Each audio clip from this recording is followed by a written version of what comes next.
Hi guys, today's pretty quick and pretty easy. I had a really great one in my head, but I can't quite time myself around it, and I haven't made the discipline to have the notes. And that leads us straight into what I want to flow into today. A lot of us are focused a lot this time of year, post holidays, coming out of the depth of winter, but still in winter. How do we get the discipline? How do we go forward? How do we move with things?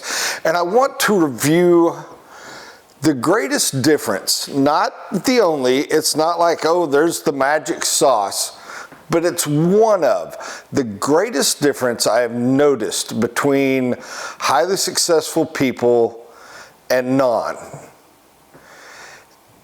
Isn't intellect, although intellect is huge. It isn't genetics, although genetics are huge. Let's be very honest, a tall white person has huge advantages over a short person of color, or a short white person or anything else, and a tall white male has the most advantage of all. I'm not trying to get into some kind of race discussion, that's not the point. Some people are blessed with beauty. Let's not lie, pretty people have an easier path to success than not. Athletic people with certain skill sets have gifts towards success that others don't. So genetics can matter, and I don't want to imply they don't.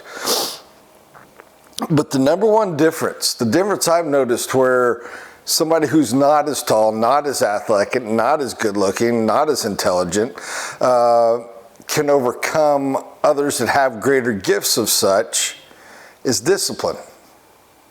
Discipline matters. Discipline is huge. Discipline is everything. You want to survive a diet, it takes discipline.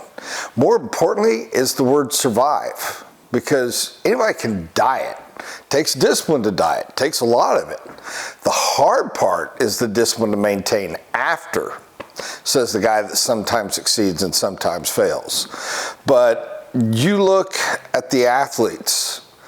Why is the guy that is drafted so high so often fail to the one below? Well, now sometimes it was just a miss. But more often than not, I challenge you, it was the discipline of the higher one that always wrote off of just genetic talent, and the lower one that had enough genetic talent to be in the game, but had the discipline to fight through, to fight forward. And I bring this up because I got the blessing, wonderful Christmas gift from my wife, to go on a ski trip this weekend. And at one point we were texting because she went down to the beach with the girls and had noticed some stuff, and I had too. And I made the comment, I've never been up here with so many families, and I've never seen so many people guaranteeing that their kids have every advantage and they're going to fail in my life. I am surrounded, because I was staying at the freaking Ritz-Carlton in Vail, people. This is an expensive stinking property. I'm surrounded by freakishly wealthy people. I don't think there was a person there paying for a room that was worth less than $10 million kind of deal. I mean, this was successful people. I had a few that were parents that had little kids, but mostly it was grandparents paying for the trip for their kids and the grandkids. And the world has thrown away discipline in favor of liberal Montessori mentality at an incredible level. And I'm not trying to make a social statement here, and I'm getting lost on that, and I apologize for that. But I'm sitting here watching these kids run around with no respect, no discipline, every advantage. Vast majority of them, really pretty, gonna be really pretty. Vast majority of them, genetic advantage, intelligence. I mean, heck, it's almost guaranteed IQ win. Some of them are gonna do quite well in spite of everything I'm saying, just for the fact that they have that genetic marker. But the reality is, you looked at the grandparents, you talked to the grandparents, if you sat with them, most of these were self-made people that still hold a semblance of extreme self-discipline. I mean, there are 80-year-old people that look like they're 50, that are healthy, that are lean, that are structured, that are intelligent, that stay with it. But the extent to which the kids were overspoiled, and the grandkids, it's almost like, oh, if we don't give you anything, or if we try to hold you accountable for anything, you won't love us. It was insane. And if you don't have it, you don't get. Here's the beauty of all this. I went over too much, and I apologize. I covered way too much ground. Discipline is kind of like faith. You pick it up in the morning or you don't.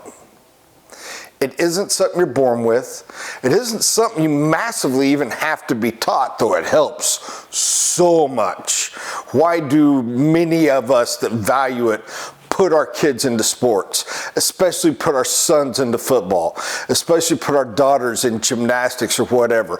The classic old sport where it is still the general that yells at them and treats it like boot camp, because we want somebody to help instill discipline outside of just ourselves, and that's the best place to do it. But the reality is this: you wake up in the morning, decide you want to have it, and if you have it, you're going to do better. You're going to fight through.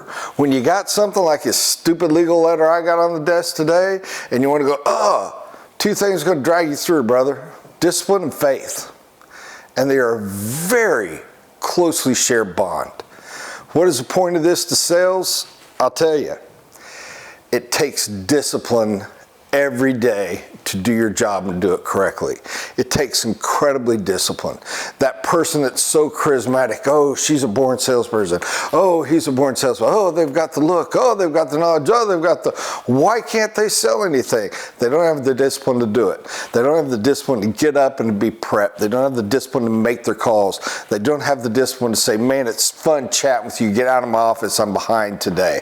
They don't have the discipline to stay late to make it up. They don't have the discipline to call the client and call the client and call the client and call the client. They don't have the discipline to stay with them through the plans, through the structure, through everything it takes to get to the end. They don't have the discipline to ask for the close, let alone the discipline to ask for the multiple closes involved in what we do and what we sell.